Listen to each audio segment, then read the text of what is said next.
চিংড়ি শুটকি আর আদা বাটা দিয়ে মিষ্টি কুমড়া রান্না, তাও আবার পাহাড়ে চাষ করা মিষ্টি কুমড়া। অল্প পাতা মশলা দিয়ে পাহাড়ের দেশি মুরগির মাংস রান্না। সো হ্যালো এভরিওয়ান, অনেকদিন পর আজকে আমি আপনাদের সাথে দুটো রেসিপি শেয়ার করব। প্রথমেই রান্না করব মিষ্টি কুমড়া। মিষ্টি কুমড়াটা ভালো করে ক্লিন করার পর আমি মাঝখানে বরাবর কেটে নিচ্ছি। এরপর নিজের ইচ্ছা মতো আমি সাইজ করে করে কেটে নিচ্ছি। পুরো মিষ্টি কুমড়াটা কাটার পর আমি কিন্তু আবার ক্লিন করব না, কারণ আমি প্রথমে ভালো করে ক্লিন করে নিয়েছি। এরপর একটা পাতিলা আমি চুলায় বসিয়ে দিয়েছি।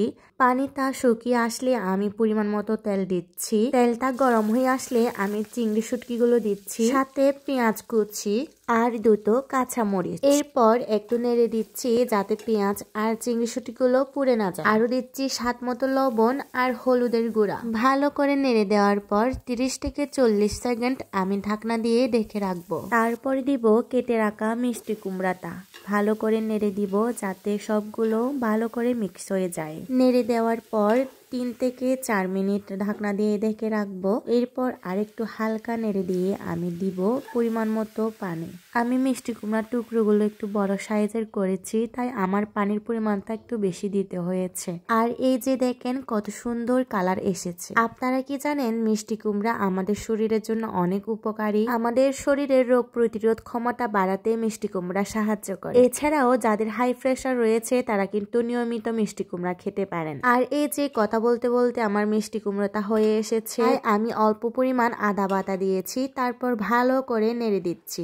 এরপর উপরে ছিটিয়ে দিচ্ছি ধনে পাতা। ফাইনালি আমার মিষ্টি কুমড়ার তরকারিটা রান্না করা শেষ। এখন রান্না করব কম মশলা দিয়ে পাহাড়ি দেশি মুরগির মাংস। সবাই একই মশলা ব্যবহার করলেও কিন্তু স্বাদটা কিন্তু একই রকম হয় না। আমি যেভাবে রান্না করি সবকিছু আপনাদের সাথে শেয়ার করি। তো এই তো মাংসটা রান্না করার জন্য আমি প্রথমে পেঁয়াজ দিয়েছি, এরপর আদা বাটা, রসুন বাটা, মরিচ বাটা আর হচ্ছে দালচিনি আর এলাচ, পরিমাণ মতো লবণ আর হলুদ, আর একটা টমেটো ছোট ছোট করে কেটে দিয়েছি। এরপর মশলাগুলো ভালো করে মিক্স করে নিব।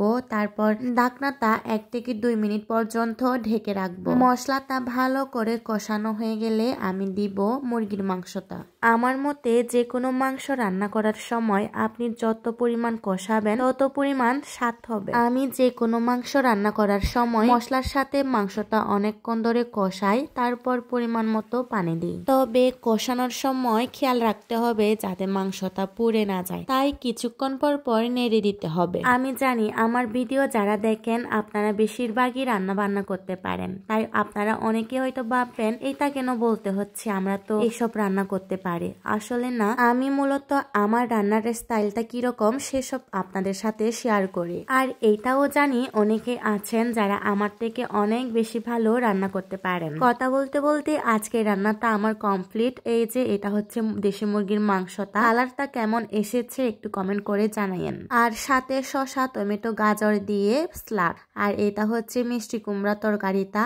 আর এই যে লাঞ্চ করার জন্য আমি সুন্দর করে আমার প্লেটটা সাজিয়ে নিয়েছি। হ্যালো, এইগুলো হচ্ছে আজকে আমার লাঞ্চ। স্যালাড, মিষ্টি কুমড়া আর হচ্ছে দেশি মুরগির মাংস। আমি লাঞ্চ করতে বসেছি, প্রায় 1টা বাজতেছে। আমি সকালে কিচ্ছু খাই নাই। একে মুরগির পা পছন্দ করেন? আমি কিন্তু মুরগির পা পছন্দ করি, খাইতে ভালো লাগে আর কি। এই যে কলিজা, আর অবশ্যই সবাই তো লেগ পিসটাই পছন্দ করে।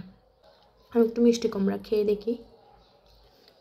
তো এগুলোই হচ্ছে আজকে আমার লাঞ্চ। অনেক পেট ভরে খাবো, প্রচুর খিদাও লাগতেছে। তো দেখা হবে পরের কোনো ভিডিওতে। সেই পর্যন্ত ভালো থাকেন, সুস্থ থাকেন। Tata, bye bye.